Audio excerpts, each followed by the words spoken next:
నమస్తే. శ్రీ గురుభ్యో నమః.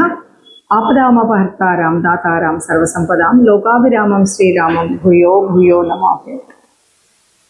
శ్రీమాత శ్రీ మహారాజ్ఞి శ్రీమత్ సింహాసనేశ్వరి చిదగ్నికుండ సంభూత దేవకార్య సముచిత ఉజ్జిత్వాను సహస్రాభ చతుర్బాహు సమన్విత రాగస్వరూపాషాఢ్య తల్లి శ్రీమాత శ్రీమాత్రే నమః.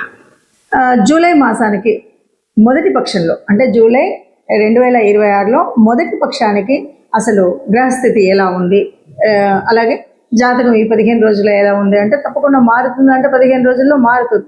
ఎందుకంటే కొన్ని గ్రహాలు ఆ 15 రోజులకు ముందు ఒకలాగా ఉంటాయి, తర్వాత ఒకలాగా ఉంటాయి. కాబట్టి అందువల్ల మనకి ఇప్పుడు ఆ మొదటి 15 రోజుల్లో గ్రహస్థితి ఎలా ఉంది అని కనుక చూసినట్టయితే, మొదటిగా మనకి కుంభరాశిలో రాహు ఉన్నాడు, మీనంలో శని ఉన్నాడు, మొదటి పక్షంలో మనకు మేషంలో కుజుడు కనిపిస్తాడు, అలాగే మిథునంలో బుధుడు రవి ఇద్దరు కలిసి ఉండడం చూస్తాం.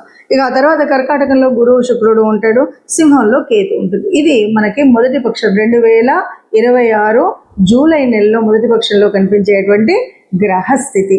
ఈ స్థితిని బట్టి మనకు జాతకంలో మార్పులు చేర్పులు అనేవి ఉంటాయి. ఒక్కొక్క రాశిని వివరంగా చూద్దాం. దీనికి అంటే మనం ఒక 12 మాసాలకు కనుక చూసే ముందు ఒక మాట చెప్పుకోవాలి. ఎందుకు అంటే అసలు ప్రతి మాసంలో నిజంగా మా గతి మారుతుందా, మా స్థితి మారుతుందా అనేవాళ్ళు అనేకం కనిపిస్తూ ఉంటారు. నిజంగా గతి స్థితి మారుతుందా అంటే ఇది దేని మీద ఆధారపడుతుంది అంటే గ్రహాల యొక్క గతులను బట్టి, గ్రహాల యొక్క యుతిని బట్టి, గ్రహాల యొక్క స్థితిని బట్టి, దృష్టిలను బట్టి మార్పు అనేది అయితే ఉంటుంది. అయినా ఇవి ఎంతవరకు ఉన్నా ఈ కోటాను కోట్ల ప్రజల్లో కొంతవరకే ఈ పర్సంటేజ్ కనబడుతూ మిగతాది, ఎందుకంటే మనం చెప్పిన తర్వాత మీరు అన్నట్టుగా కొంత కనిపిస్తుంది కానీ ఇంకా అంతా అయితే కనిపించట్లేదు అంటుంటారు. అంతా కనిపించాలి అంటే తప్పనిసరిగా చేయవలసినటువంటి పని ఏంటి అంటే తప్పనిసరిగా మీ జన్మజాతకాన్ని మీకు వీలైన చోట వీలైన వాళ్ళతో చూయించుకోవడం అనేది మంచిది. జన్మజాతకంలో ఉన్నటువంటి వాటికి అనుగుణంగా ఇప్పుడు మనము ఈ మారుతున్నటువంటి గ్రహాలకి ఎలా ఉంటుంది, ఇది సర్వసాధారణంగా అందరికీ కలిపి చెప్పేటువంటి గ్రహస్థితి. కాబట్టి ఈ గ్రహస్థితి మారినప్పుడు మన యొక్క జాతకం ఎలా ఉంటుంది అన్నది 12 రాశులకు నేను చెప్పుకుంటూ వస్తుంటాం. ఆ విధంగా ఇప్పుడు ఒక్కొక్క రాశికి మనం తెలుసుకుందాం. తదుపరి రాశి వృశ్చిక రాశి. వృశ్చిక రాశి వారికి ఎలా ఉంది అంటే మరి చతుర్థంలో రాహు ఉన్నాడు కుటుంబంలో, ఇక పంచమంలో శని ఉన్నాడు, షష్టంలో కుజుడు ఉన్నాడు, అష్టమంలో బుధరవులు, నవమంలో గురు శుక్రులు, అష్టమంలో కేతువు.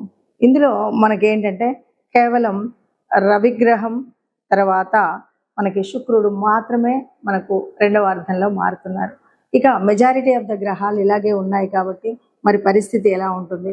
కుటుంబ స్థానంలో ఉన్నటువంటి రాహు ఎప్పుడు కూడా కొత్త కొత్త ఆలోచనలు అన్నీ కూడా ఊహల్లో ఏదో ఇక్కడ ఏం చేయలేం కానీ ఏమేమో ఊహించుకొని ఆకాశంలో మేడలు కట్టేటువంటి రకరకాలైనటువంటి ఊహలు కల్పిస్తాడు, ఏవో చెడు రకాలైనటువంటి ఆలోచనలు కల్పిస్తాడు. కాబట్టి తస్మాత్ కుటుంబ విషయంలో చాలా జాగ్రత్తగా ఉండాలి అని చెప్పాలి.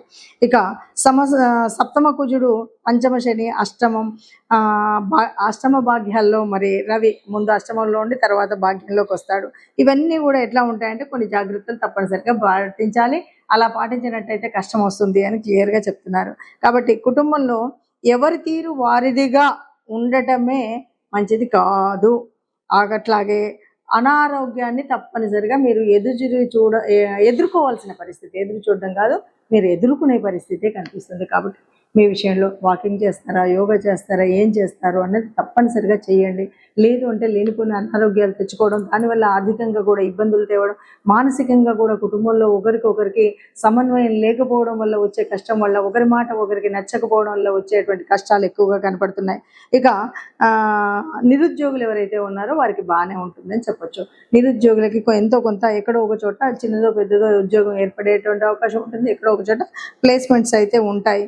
అట్లాగే అధికారులతో, తోటి విద్యార్థులతో, లేకపోతే తోటి ఉద్యోగులతో మనం అంటే సహచరులు ఎవరైనా ఉన్నప్పుడు వాళ్ళతో మాట్లాడేటప్పుడు చాలా జాగ్రత్తగా ఉండాలి. లేనట్టయితే లేనిపోని కష్టాలు కొని తెచ్చుకున్నట్టే. మన వాళ్ళే కదా, మన ఫ్రెండ్సే కదా, మన మిత్రులే కదా, మన పిల్లలే కదా, మన చుట్టూ ఉండే వాళ్ళే కదా అనుకుని గబుక్కున నోరు దురుసుగా మాట్లాడినట్టయితే వీళ్ళు శత్రుత్వంలోకి కాదు పరమ శత్రువులుగా మారేటువంటి అవకాశం ఉంది. చాలా జాగ్రత్తగా ఉండాలి. మనం ఎవరితో మాట్లాడినా అనవసరంగా మాట్లాడకపోవడం మంచిది.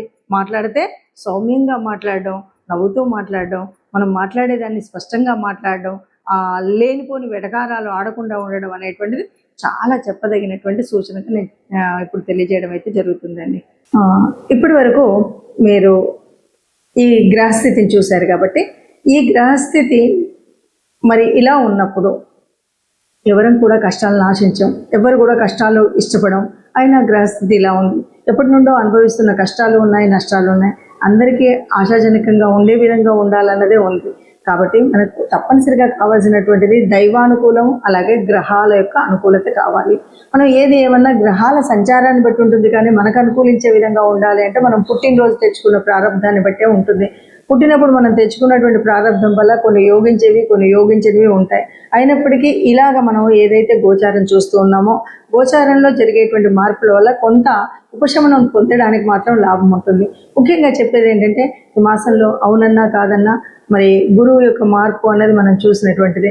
ఈ గురువు మార్పు వల్ల ఈ గురువు అనుకూలంగా ఉన్నవాళ్ళు, అనుకూలంగా లేని వాళ్ళు అనేది కాకుండా, ఒకటి మనం చేయాల్సింది ఏంటంటే, గురు గ్రహానికి మనం అంటే ఏదైనా ఒక గురు మంత్రాన్ని తీసుకొని, ఈ మాసం అంతా కూడా తప్పనిసరిగా చేసుకోవాల్సినటువంటిది ఏంటంటే, గురు మంత్రాన్ని తీసుకొని, అంటే ఏ గురువుకు మీకు సంబంధించినటువంటి దక్షిణామూర్తి అవ్వచ్చు, దత్తాత్రేయుల వారు అవ్వచ్చు, లేదా మీకు సంబంధించిన స్వయం గురువులు అవ్వచ్చు, లేదు ఇలా ఏ గురువుకు సంబంధించిన స్తోత్రం ఉన్నా ఆ స్తోత్రాన్ని మనం పాటించడం, లేదు నవగ్రహాల్లో ఉన్నటువంటి బృహస్పతికి సంబంధించినటువంటి శ్లోకం, ఇది నిత్య పారాయణంగా పెట్టుకున్నట్టయితే మనకు ఈ గోచారం వల్ల ఏదైనా చెడు జరిగేది ఉంటే మీకు గురువు ఆ చెడును జరగకుండా సర్వవేళలా కాపాడుతూ ఉంటాడు.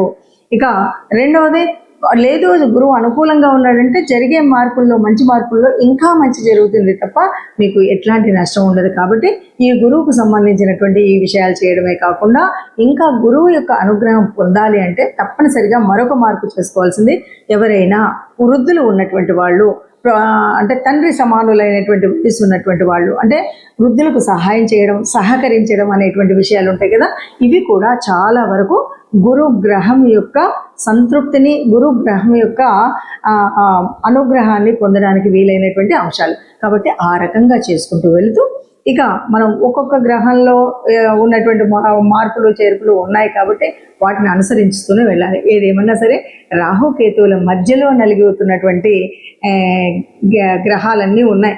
ఈ సమయంలో ఏది ఏమన్నా సరే వీలైనంత వరకు సుబ్రహ్మణ్య స్వామి దర్శనం కానీ, సుబ్రహ్మణ్య స్వామికి సంబంధించినటువంటి వరకు ఏదైనా స్తోత్రం, స్తుతి ఇలాంటివైనా చేసుకున్నట్టయితే చాలా వరకు మనం అనుకున్నటువంటి కష్టాలు ఏవీ లేకుండా నిబ్బరంగా ముందుకు వెళ్ళేటువంటి పరిస్థితి కనిపిస్తుంది.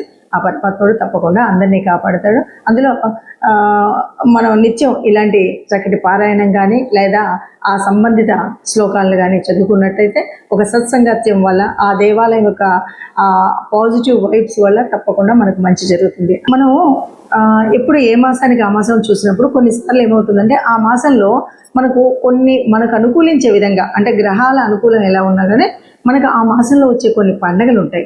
ఆ పండగల యొక్క ఫలితాన్ని కూడా పొందేటువంటి అర్హత పొందాలి అంటే తప్పనిసరిగా దానికి సంబంధితమైనటువంటి పూజలు చేసుకోవడం వల్ల కూడా ఈ గ్రహాల యొక్క అననుకూలత ఏదైతే ఉందో దాన్ని మనం మాయ చేయొచ్చు. ఆ రకంగా కనుక మనం చూసినట్టయితే మనకి 16వ తారీఖు, జూలై 16వ తారీఖు మనకు జగన్నాథ రథయాత్ర ప్రారంభం అవుతుంది. ఆ జగన్నాథుడు అంతకు మించినటువంటి గురువు ఎవరు ఉంటారు మనకి? ఆ శ్రీకృష్ణ పరమాత్మకు సంబంధించినటువంటి తత్వాన్ని చదువుకోవడం, వినడం, లేదా ఆ జగన్నాథ యాత్ర జరుగుతున్నప్పుడు మనం చూడడం, లేకపోతే మనది ఏరియాల్లో కూడా ఇవాళ రేపు చేస్తున్నటువంటి జగన్నాథ రథయాత్రలో పాల్గొనడం, ఏదో అక్కడ సంబంధించినటువంటి విషయాలను వినడం చేసినట్టయితే మనకు ఉత్తమమైనటువంటి స్థితి ఉంటుంది. అలాగే మరి 17వ తారీఖు వచ్చేసరికి మరుసటి రోజు నుండి కూడా దక్షిణాయనం ప్రారంభం అవుతుంది. దక్షిణాయన కాలంలో మనం చేయాల్సినటువంటి పుణ్యక్రతువులు బోలెడని ఉంటాయి. వాటన్నిటినీ కూడా ఈ మాసం అంతా అవలంబించినట్టయితే మన కష్టాలు తొలగుతాయి.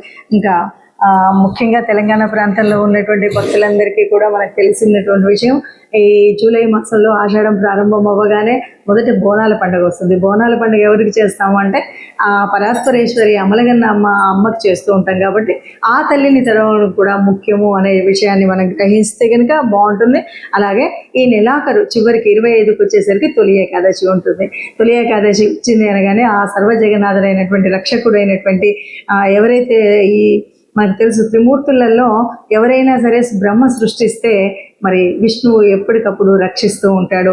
రక్షణ కార్యం చేసేటువంటి ఆ విష్ణుమూర్తిని ప్రార్థించేటువంటి సమయం మనకు తొలి ఏకాదశి. ఏకాదశులన్నీ కూడా విష్ణుమూర్తికి సంబంధించినప్పటికీ తొలి ఏకాదశి రోజు స్వామిని ప్రార్థించినట్టయితే మనకు ఏ రకమైన కష్టాలు ఈ ఒక్క నెలే కాదు, రాబోయే 6 నెలల వరకు కూడా మనం అన్నింటి నుండి హాయిగా ఉండగలిగేటువంటి గ్రహస్థితి మనకు ఉంటుంది అని చెప్పుకోవచ్చు. అందరం బాగుండాలి, అందులో మనం ఉండాలి. జై శ్రీరామ్.